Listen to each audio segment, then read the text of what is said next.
Assalamualaikum, halo semuanya. Kali ini saya akan menceritakan alur cerita novel yang berjudul Dewa Kekacauan. Jangan lupa teman-teman semua untuk like, komen, dan subscribe ya. Tanpa basa-basi lagi kita mulai ceritanya. Li Jian mengangkat tangannya, mencubit formula dan menunjuk ke tengah alisnya. Muncul semburan dari tubuhnya, dan seluruh tubuhnya membesar dengan cepat dan mengerikan. Dalam sekejap, sosok itu membesar, seperti bola besar, Heng berada di depan Li Longxing. Saat ukurannya membesar, nafas yang sebanding dengan surga ketujuh dari alam Xiantian menyebar.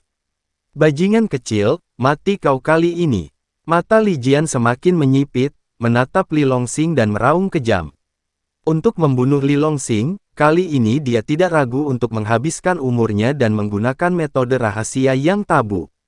Setelah metode ini digunakan, itu dapat langsung meningkatkan basis kultivasi, tetapi juga akan menghabiskan 10 tahun kehidupan. Apalagi setelah metode rahasia, seluruh tubuh akan dilubangi, dan akan menjadi lemah untuk waktu yang lama. Merasakan aura Li Jian melonjak, ekspresi Li Longxing tiba-tiba menjadi serius. Dengan jentikan saber pembunuh naga di tangannya, dia mengangkatnya tinggi-tinggi, lalu menari perlahan mengikuti lintasan khusus. Meski terkesan meremehkan, setiap kali dia menari, tubuh Li Longxing akan bergetar. Di saat yang sama, wajahnya menjadi sedikit pucat. Sulit bagi orang luar untuk melihat dengan mata telanjang bahwa pada saat ini, lautan pilnya, yang seperti dunia prasejarah, dipenuhi dengan vitalitas kacau yang agung, melonjak seperti air pasang, bergegas ke saber pembunuh naga di tangannya dengan gila. Bentuk ketiga dari seni pedang penguasa kekacauan. Gaya pisaunya tidak diketahui, tetapi kekuatannya merupakan tambahan dari dua gaya sebelumnya. Ho! Pada saat yang sama, pusaran tak terlihat tiba-tiba muncul di atas Li Longxing. Gelombang aura yang menakutkan, seolah-olah ditarik oleh suatu kekuatan khusus, mengalir ke pusaran, dan kemudian mengalir ke bilah melalui pusaran. Li Chenfeng berdiri tiba-tiba, matanya menunjukkan keterkejutan. Ini, bagaimana ini mungkin? Ada apa? Paviliun Master Li. Meskipun Hu Bing juga memperhatikan medan perang, setelah mendengar seruan Li Chenfeng, dia tidak bisa untuk tidak bertanya. Wajah Li Chenfeng tenggelam seperti air, seolah-olah dia sedang menjawab, tetapi juga seolah-olah dia bergumam pada dirinya sendiri. Tidak mungkin, anak itu hanya ada di alam Xiantian. Bagaimana fluktuasi kekuatan spiritual yang disebabkan olehnya sebanding dengan Qi, mengumpulkan alam. Apa yang dia katakan itu benar. Pada saat ini, ketika Li Longxing melakukan bentuk ketiga dari seni pedang penguasa kekacauan, perubahan energi spiritual langit dan bumi yang disebabkan sebanding dengan seorang biksu di alam pengumpulan Qi. Ini terlalu menakutkan. Orang harus tahu bahkan Li Chenfeng melakukannya tidak lebih dari itu. Hanya ada satu kemungkinan, yaitu, keterampilan tempur yang ditampilkan Li Longxing saat ini sangat tinggi sehingga dapat mengabaikan perbedaan alam. Tingkat terendah juga merupakan tingkat prefektur, atau bahkan di atas tingkat prefektur. Setelah mendengar penjelasan Li Chenfeng, wajah Hu Bing juga berubah kaget. Haha, anak ini benar-benar tidak sederhana. Sepertinya aku masih meremehkannya. Tan Shaomo dan Li Chenfeng adalah seorang kultivator Qi Gathering, jadi dia secara alami merasa sangat dalam. Dia mengelus janggutnya dan tersenyum, dan harapan kuat muncul di matanya yang suram. Saya pikir tantangan terburu-buru Li Longxing untuk Li Jian kali ini adalah mencari kematiannya sendiri. Tanpa diduga, ada pergantian peristiwa, keterampilan tempur Li Longxing berada di luar imajinasi. Anak itu mungkin benar-benar akan membunuh Li Jian. Lagi pula, meskipun tidak ada banyak perbedaan dalam ranah, jika ada keterampilan tempur tingkat tinggi di sisinya, celah dalam kekuatan tempur juga dapat dipersempit tanpa batas. Sialan, keberuntungan macam apa yang dimiliki bajingan kecil ini? Pertama, dia entah bagaimana memulihkan akar spiritualnya, dan kemudian dia dapat ke alam bawaan hanya dalam waktu sebulan, dan kemudian dia mampu keterampilan bertarung ini. Merasakan kekuatan mengerikan dari keterampilan bertarung Li Longxing, sudut mulut Li Jian berkedut hebat. Kesombongan dan kepuasan diri yang asli tersapu, dan digantikan oleh martabat yang tak tertandingi. Dia terkejut menemukan bahwa kekuatan tempur Li Longsing saat ini tidak kalah dengan miliknya. Apa-apaan orang aneh ini? Mati! Li Jian meraung, dan tubuhnya melesat seperti bola meriam, menghantam Li Longsing dengan keras. Saat bergegas maju, vitalitas dalam tubuh melonjak dengan liar, membentuk perisai cahaya besar, menutupi seluruh tubuh. Ada juga pola rune aneh yang tak terhitung jumlahnya yang bersinar di topeng. Pertahanan luar biasa. Bentuk ketiga dari seni pedang penguasa kekacauan. Melihat Li Jian bergegas keluar, Li Longsing mengangkat pedang pembunuh naga tanpa ragu, dan menebas ke depan dengan ganas. Suara retak dan robek tidak ada habisnya, dan retakan tak terlihat meledak di udara. Segera setelah itu, energi pedang yang agung berubah menjadi substansi, membentuk pedang semi-ilusi, yang menebas ke arah bola besar. Hancurkan aku! Bola bundar besar itu meraung, mengangkat tangan kanannya tinggi-tinggi, dan meninjunya dengan keras, menghadap cahaya pedang. Dengan keras, cahaya pedang meledak, seolah ribuan kembang api terbang ke udara. Para beku yang kekuatannya di bawah tingkat bawaan tidak dapat lagi melihat dengan jelas situasi di arena. Hanya beberapa pembangkit tenaga listrik seperti Li Chenfeng dan Tan Xiaomo yang dapat melihatnya di depan mereka. Itu saja. Li Jian menghancurkan cahaya pedang dengan satu kepalan tangan, dan dia menghela nafas panjang lega, ekspresi jijik keluar dari mata hijau kecil itu. Saya pikir jurus pamungkas anak itu sangat kuat, tetapi ternyata kekuatan sebenarnya hanya biasa-biasa saja. Paling-paling, itu sebanding dengan tingkat puncak lapisan surgawi kelima dari alam Xiantian. Namun, dia belum menunggu napasnya benar-benar lega. Saat berikutnya, perubahan mendadak terjadi. Saya melihat cahaya pedang lain meledak dari bilahnya, menebas seperti kilat. Kekuatan cahaya pedang ini sudah sebanding dengan surga keenam dari alam Xiantian. Sialan! Wajah Li Jian ganas, dan dia meninju dengan seluruh kekuatannya lagi. Setelah menghancurkan cahaya pedang, Li Jian mau tidak mau mundur beberapa langkah, meninggalkan dua baris jejak kaki yang dalam di platform tinggi. Li Jian mengulurkan tangannya untuk menyeka keringat dingin di dahinya, dan sekali lagi cahaya dingin seperti binatang keluar dari matanya. Dua gerakan pembunuh telah diluncurkan, kali ini, kamu tidak mundurkan.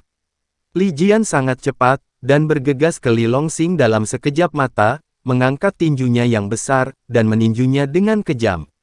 Namun, tepat ketika Li Jian berpikir bahwa Li Longsing berada di ujung tali. Saat berikutnya, teriakan melengking terdengar melalui penonton. Li Jian menunduk tak percaya, menatap kosong ke dadanya. Di sana, retakan selebar 1 inci secara bertahap meledak. Keretakan semakin besar, dan darah mengalir seperti air mancur. Bagaimana mungkin? Ketika retakan menembus jantung secara langsung, mata Li Jian tiba-tiba melebar, dan tubuh gemuknya jatuh ke tanah. Segera setelah itu, seluruh tubuhnya terbanting. Melihat Li Jian yang jatuh ke tanah, seluruh pemandangan menjadi sunyi senyap untuk sesaat, dan tidak ada suara. Semua orang tercengang. Mereka tidak menyangka bahwa Li Jian, kepala rumah Li yang telah berada di kota Qingyun selama beberapa dekade, akhirnya mati di tangan seorang sampah. Apalagi, hanya 3 trik yang digunakan. Li Xiao perkasa. Pada saat ini, Tan Xiaomo tiba-tiba berdiri dan berteriak penuh semangat. Tuan Muda Li, Tuan Muda Li, Tuan Muda Li. Teriakan keras menyebar ke seluruh alun-alun. Salam kepada Tuan Istana. Saya akan memberi hormat kepada Tuan Istana. Semua tetua dan murid rumah Li berlutut satu demi satu dengan ekspresi rumit, membungkuk dengan hormat kepada pemuda di peron tinggi. Ini adalah aturan keluarga Li, siapapun yang berhasil dalam tantangan akan menjadi penguasa istana yang baru. Mereka yang tidak patuh akan dianggap mengkhianati keluarga dan akan dibunuh tanpa belas kasihan. Li Longsing menempatkan dirinya dengan pisau di tangannya, matanya melihat ke kerumunan, dan berkata dengan lembut, mulai sekarang, di sini, akulah tuannya. Tepat setelah selesai berbicara, mata Li Longsing tiba-tiba menjadi gelap, dan dia jatuh ke tanah dengan keras. Tuan Manshan. Sesaat sebelum pingsan, Li Longsing melihat sosok yang tak terhitung jumlahnya bergegas ke arahnya. Untuk melakukan seni pedang penguasa kekacauan, seluruh tubuhnya telah dilubangi, dan dia tidak dapat lagi bertahan. 3 hari kemudian, bulu mata Li Longsing berkedip, dan dia perlahan bangun. Apa yang terlihat adalah sepasang tangan ramping dengan kulit cerah seperti batu giok. Rambut hitam panjang terurai ke bawah seperti air terjun, memperlihatkan wajah yang sangat lembut, dengan alis melengkung, mata Phoenix dan mata sedih, dan penampilannya sangat cantik. Sebuah gaun merah muda panjang mengencangkan pinggangnya dengan sangat ramping, yang semakin menonjolkan payudaranya yang montok. Tan Qian, mata Li Longsing berkilat, dan dia bergumam dengan suara rendah, mengapa dia ada di sini? Dia ingat dengan jelas bahwa dia kehilangan kekuatannya dan pingsan setelah kompetisi murid keluarga. Tapi sekarang, di mana aku? Mengapa Tan Qian tertidur sambil berbaring di samping tempat tidurku? Li Longsing bangkit sedikit, melihat sekeliling, dan menemukan bahwa dekorasi di rumah itu sangat familiar. Setelah beberapa saat, dia tiba-tiba menyadari. Ini kamar kerja Tan Qian. Belum lama ini, dia pernah datang ke sini untuk menyelamatkan seseorang. Dekorasi kamar kerja Tan Qian sangat sederhana dan elegan. Rumah itu juga memancarkan aroma melati yang samar. Ah, apakah kamu sudah bangun? Atau merasakan gerakan abnormal? Tan Qian yang sedang berbaring di tepi tempat tidur tiba-tiba terbangun, dan mau tidak mau berteriak kaget. Nona Qian, kenapa aku ada di sini? Li Longsing bertanya dengan curiga. Tan Qian tersipu cantik, menundukkan kepalanya, dan menjawab dengan suara rendah, kakekku membawamu ke sini. Li Longsing tiba-tiba menyadari bahwa Tan Xiaomo sengaja menciptakan peluang untuk dirinya sendiri. Memikirkan hal ini, dia bertanya lagi, sudah berapa lama aku koma? Tan Qian menjawab dengan lembut, 3 hari. Ah, sudah lama. Kulit Li Longsing sedikit berubah, dan dia berjuang untuk duduk. Baru setengah bangun, tiba-tiba ada rasa sakit dari dalam seakan merobek-robek. Perasaan spiritual Li Longsing memasuki penglihatan batin, dan menemukan bahwa beberapa tulang rusuknya patah. Nona Qian, siapa yang menyakitiku?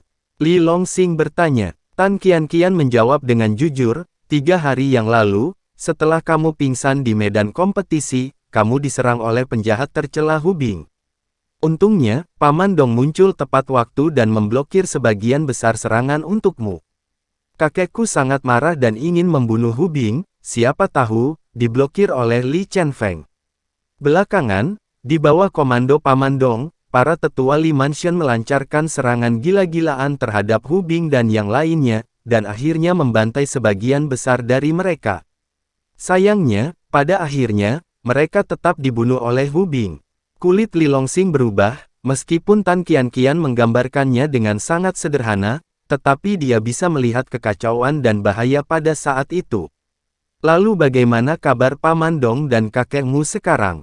Li Longsing bertanya dengan cemas. Tan Qian tersenyum dan berkata, jangan khawatir saudara Li, mereka semua baik-baik saja. Setelah selesai berbicara, dia menambahkan, dalam pertempuran itu, kakekku dan Li Chenfeng bertarung secara seimbang, dan tidak ada yang bisa saling membantu. Untuk Paman Dong, di bawah penyelamatan dan perawatan para tetua Li Mansion, krisis telah berubah menjadi aman. Yah, tidak apa-apa. Li Longsing juga mengerti bahwa para tetua Li Mansion sedang melakukan yang terbaik untuk memperlakukan Paman Dong. Lagi pula, dia yang sekarang adalah kepala baru dari Li Mansion. Selain itu, Li Longsing juga sangat tahu jelas para tetua di Li Mansion akan setia kepada siapapun yang menjadi penguasa istana. Di masa lalu, Li Jian adalah kepala istana, jadi dia bisa menutupi langit dengan satu tangannya. Tapi sekarang, keluarga Li telah berubah, dan giliran Li Longsing menjadi tuan rumah.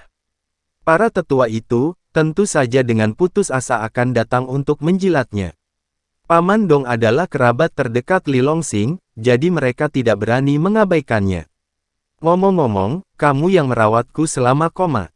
Li Longsing bertanya. Tan Qian sedikit tersipu, dan mengangguk, Li Longsing dengan cepat dan tulus berterima kasih. Terima kasih. Terakhir kali kamu menyelamatkan hidupku, aku tidak bisa membayarmu, aku harus menjagamu selama beberapa hari. Melihat penampilan Tan Qianqian yang lembut dan menyenangkan, Li Longxing dengan cepat merasakan arus hangat di hatinya, dan berkata lagi terima kasih. Kakak Li, kamu benar-benar tidak harus bersikap sopan. Tan Qianqian tersenyum sedikit, lalu berbalik dan berjalan keluar, aku akan memberitahu kakek, jika dia tahu Anda sudah bangun, dia akan sangat senang. Li Longxing mengangguk. Setelah Tan Qianqian pergi, kulit Li Longxing tiba-tiba tenggelam, dan niat membunuh muncul di matanya. Hu Bing, dan Li Chenfeng. Kedua bajingan itu, begitu Anda memiliki kesempatan di masa depan, Anda tidak boleh melepaskannya dengan mudah. Tetapi yang paling mendesak adalah berlatih penyembuhan sesegera mungkin. Li Longxing duduk bersila di tempat tidur menahan rasa sakit, memejamkan mata, dan mulai berlatih dengan konsentrasi. Kitab kekacauan, bergerak dengan cepat, dan pusaran besar yang tak terlihat segera muncul di atas loteng, dan semburan energi spiritual langit dan bumi yang megah mengalir masuk seperti air pasang. Waktu latihan selalu berlalu dengan cepat. Sebelum Anda sadar, itu sudah senja. Pada saat ini, Li Longxing membuka mulutnya dan menghembuskan udara kotor, dan perlahan membuka matanya. Mata cerah dan penuh dengan warna keberuntungan. Setelah hampir 1 jam berlatih, luka dalamnya akhirnya sembuh total. Tulang rusuk yang patah semuanya terhubung dengan baik. Haha, kamu sudah bangun. Pada saat ini, tawa hangat datang dari luar pintu. 3 sosok melangkah ke ruangan satu demi satu. Itu adalah Tan Xiaomo, Dong Su, dan Tan Qianqian. Melihat Tan Xiaomo dan Paman Dong aman dan sehat, Li Longxing menghela nafas lega. Dia melompat dari tempat tidur. Paman Dong buru-buru maju selangkah, memeluk Li Longxing dengan erat, menangis dengan gembira, "Tuan." Salah satunya karena pemulihan Tuan muda, dan yang lainnya adalah dia merasakan pertumbuhan Li Longxing. Tanpa diduga, dalam waktu kurang dari sebulan, Tuan muda telah tumbuh sedemikian rupa. Setelah beberapa saat, Paman Dong melepaskan Li Longxing. "Paman Dong, bagaimana keadaan di rumah sekarang?" Li Longxing bertanya dengan curiga. Paman Dong tersenyum dan berkata, "Jangan khawatir, Tuan muda. Dengan bantuan Tuan Tan, semua urusan di mansion sudah beres sekarang, dan beberapa pemberontak yang setia kepada Li Jian semuanya telah terbunuh. Sekarang, saat kamu kembali, kamu akan menjadi kepala keluarga yang sebenarnya dapat melakukan apapun yang Anda inginkan." "Yah, bagus," kata Li Longxing. Setelah selesai berbicara, dia melihat Tan Xiaomo dan berkata, "Kakek wali kota, terima kasih dan Qianqian telah menjagaku beberapa hari ini. Aku baik-baik saja sekarang. Aku akan pulang dengan Paman Dong sekarang." Tan Xiaomo tersenyum, "Baiklah, namun jika kamu butuh bantuan, datang saja ke orang tua ini." Li Longxing membungkuk sedikit padanya dan Tan Qianqian, dan pergi bersama Paman Dong. "Tuan Istana, selamat datang Tuan Istana, Anda sudah pulang." Mendengar bahwa Li Longxing telah kembali, seluruh rumah Li terguncang. Semua tetua, anak-anak keluarga, dan gadis pelayan semuanya muncul dan menyapa mereka dengan hormat. Banyak orang tampak gugup dan panik, karena takut Li Longxing akan menyelesaikan perhitungan nanti. Li Longxing tidak mempersulit mereka, dia hanya melambaikan tangannya dan membiarkan mereka melakukan hal mereka sendiri. Selanjutnya, dia yang benar-benar mengambil alih keluarga Li dan akhirnya dia bisa sedikit bernafas lega. Li Longxing duduk di aula, menikmati teh harum yang disajikan oleh pelayan. Ini awalnya adalah kediaman Li Jian. Tapi 3 hari yang lalu, Li Jian dipenggal oleh Li Longxing.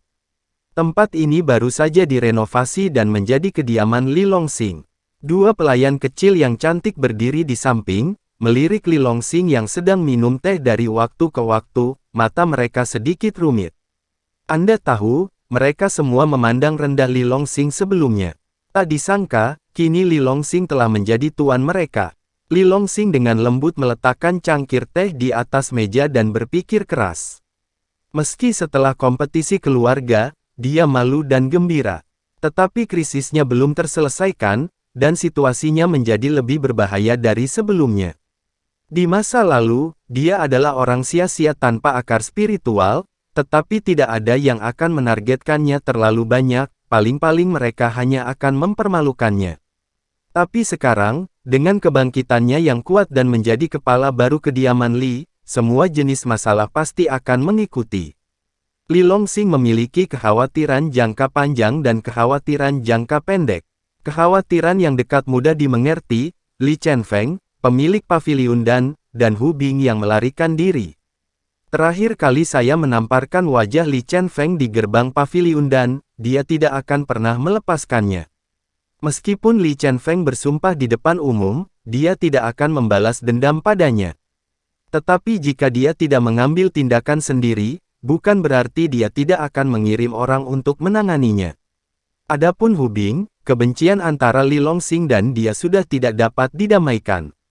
Bagaimana mungkin Hu Bing tidak membalas dendam ketika dia menginjak-injak putranya sampai mati di jalan? Namun, pria itu sangat licik. Setelah dia melarikan diri dari Li Mansion 3 hari yang lalu, pria itu benar-benar menyerahkan semua bisnis keluarganya dan melarikan diri hanya dengan sekelompok orang kepercayaan. Selama ini, Tan Xiaomo dan orang-orang di rumah Li telah mengirim orang untuk bertanya, tapi sayangnya tidak ada kabar tentang dia. Tapi Li Longxing mengerti bahwa pria itu pasti bersembunyi di suatu tempat, seperti ular berbisa yang bersembunyi di tanah, bisa muncul kapan saja dan menggigitnya dengan keras. Sudah dekat. Adapun mereka yang jauh, mereka adalah pangeran ketiga, Liu Yanran, dan segel setan dari kepala keluarga Li. Tangan hitam misterius yang menyegel Tianlinggennya. Li Longxing tidak mampu memprovokasi orang-orang ini sekarang. Lagi pula, kerajaan Yan Agung adalah negara di mana kekuatan kekaisaran adalah yang tertinggi. Kekuatan kekaisaran tidak kalah dengan keluarga besar dan kekuasaan manapun. Selain itu, ia juga memiliki yurisdiksi atas keluarga dan kekuatan besar. Semua ini didasarkan pada kekuatan tirani kekaisaran. Dikatakan bahwa patriark kekaisaran sekarang adalah negara adikuasa nomor 1 di Gritian. Li Longxing ingin berurusan dengan pangeran ketiga, tapi sekarang dia hanya bisa memikirkannya. Masalah besar orang kepercayaan lainnya adalah pria misterius di belakang rumah keluarga Li. Karena pria itu mampu memaksa akar spiritual surgawi Li Longxing, tidak peduli dalam hal kultivasi atau sarana, dia pasti baik. Mungkin itu anggota senior keluarga Li. Sekarang dia jauh dari lawan. Selain itu, dia tidak bisa kembali sekarang. Dia harus menunggu sampai dia cukup kuat sebelum dia dapat kembali dengan kuat, menemukan dalang misterius di balik layar, dan mencabik-cabik tubuhnya. Li Longxing mempertimbangkan situasinya secara komprehensif, dan menghela nafas, semuanya didasarkan pada kekuatan. Dia menginginkan kekuatan lebih. Selama dia memiliki kekuatan yang cukup, dia tidak bisa takut pada setan dan hantu manapun. Namun, ini tidak mengganggu saya. Keluarga Li adalah keluarga alkimia yang diwarisi dari zaman kuno. Pencapaian alkimia luar biasa dan suci. Selain itu, saya memperoleh bab alkimia dalam kitab suci kekacauan surgawi, 2 terintegrasi sempurna, itu pasti akan membuatmu pencapaian alkimia saya dan akan meningkat dentan pesat. Dengan keterampilan alkimia yang kuat, kekuatan saya juga dapat ditingkatkan dengan sangat cepat. Tidak banyak barang lain di sini di rumah Li, tetapi ada banyak tanaman obat, dan sebagian besar adalah yang saya butuhkan. Adapun bahan alkimia yang hilang, ada ladang ramuan alami, di pegunungan Hengduan, di dekatnya. Hehe, kalau mau cepat berkembang, bisa dibilang waktu, lokasi, dan keselarasan yang tepat semuanya tersedia. Karena itu, mengapa saya harus khawatir tentang itu? Memikirkan hal ini, Li Longxing menghembuskan nafas panjang, dan seluruh tubuhnya langsung menjadi penuh energi dan semangat. Ketika matanya terbuka dan tertutup, dia bahkan lebih bersinar dan penuh keberuntungan. Untuk sesaat, kedua pelayan kecil yang cantik itu tercengang di sampingnya. Mereka menyadari bahwa tuan muda yang tidak berguna itu, Li Longxing yang telah diabaikan oleh mereka di masa lalu sebenarnya sangat tampan. Li Longxing tiba-tiba bangkit, meninggalkan aula, dan berjalan menuju gunung belakang. Ruang koleksi Li Mansion terletak di gunung belakang. Ada harta alkimia yang tak terhitung jumlahnya. Ketika Li Longsing tiba di tempat tujuan, ada gunung besar kosong di depannya, menjulang ke langit. Dia menjabat tangan kanannya dan mengeluarkan Tuan Istana Ling, bergerak sedikit ke depan. Segera, ada ledakan di ruang kosong di depannya, dan sebuah celah selebar seseorang muncul. Di dalam celah, ada sinar cahaya terlarang, membentuk gerbang cahaya putih. Li Longsing langsung melangkah maju, dia keluar dan memasuki gerbang cahaya.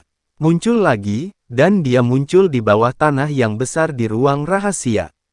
Ruang rahasia ini lebih dari 1000 meter persegi. Dindingnya terbuat dari batu biru besar. Deretan bingkai kayu hitam berdiri tegak, dan ada banyak buku. Li Longsing melirik dan menemukan bahwa semuanya tentang alkimia. Li Longsing sekarang telah menguasai bab alkimia dalam Kitab Kekacauan, dan pencapaiannya dalam alkimia sangat luar biasa, tetapi itu terutama karena peningkatan teknologi, tetapi masih banyak resep alkimia lanjutan. Di sini, semuanya ada, tidak hanya pil peringkat pertama hingga keempat, tetapi juga pengalaman banyak pendahulu dalam alkimia. Li Longsing berjalan berkeliling, dan memilih sebuah buku yang mencatat resep alkimia, dan sebuah buku klasik tentang pengalaman alkimia nenek moyang keluarga Li. Sambil memegang dua buku klasik, dia berjalan ke bangku batu di sampingnya, duduk, dan membacanya dengan saksama. Sekarang dia telah melangkah ke alam Xiantian, dia dapat dikatakan memiliki telinga yang jernih dan mata yang jernih, dan dia dapat melihat 10 hal dengan satu mata. Setelah menghabiskan waktu sekitar 2 jam, saya akhirnya membaca dua karya klasik tersebut. Dia diam-diam menutup matanya dan mulai memperdalam ingatan mentalnya. 1 jam telah berlalu. Dengan puas Li Longsing bangkit, mengembalikan kedua buku klasik itu ke posisi semula, lalu meninggalkan tempat itu. Li Longsing hendak pergi ke ladang obat di gunung belakang untuk mengambil ramuan alkimia. Pada saat ini, Paman Dong datang dengan tergesa-gesa. "Tuan muda, seseorang dari rumah majikan ada di sini, dan dia sedang menunggu di aula depan. Tolong cepat pergi." Mengerutkan kening, Paman Dong menjelaskan, "Nah, 3 hari yang lalu, Tuan muda, setelah Anda berhasil menantang Li Jian, Tuan Tan meminta saya untuk mengirim seseorang ke rumah Tuan untuk memberitahu Anda tentang apa yang terjadi di sini." "Siapa di sini?" Li Longsing bertanya dengan curiga. "Pelayan tua, Paman Li." "Itu dia." Mata Li Longsing sedikit menyipit. Patriark keluarga Li saat ini adalah Li Tiexin, Paman Li Longsing. Dan Li Bo adalah orang kepercayaan Li Tiexin. Li Tiexin berjuang sampai mati untuk mendapatkan gelar kepala keluarga utama. Li Longsing juga curiga bahwa masalah menyegel Tianlinggennya ada hubungannya dengan pamannya. Karena sebagai pewaris kepala keluarga, selain dirinya yang unggul, ia juga harus memiliki keturunannya sendiri yang berjuang untuk sukses. Keturunannya luar biasa, yang dapat sangat meningkatkan persaingan patriark. Hanya saja tanpa ada bukti, Li Longsing hanya menebak apakah pamannya adalah tangan hitam misterius itu. "Kali ini, saya hendak menguji Paman Li. Ayo pergi, ayo temui dia." Li Longsing membawa Paman Dong ke aula depan.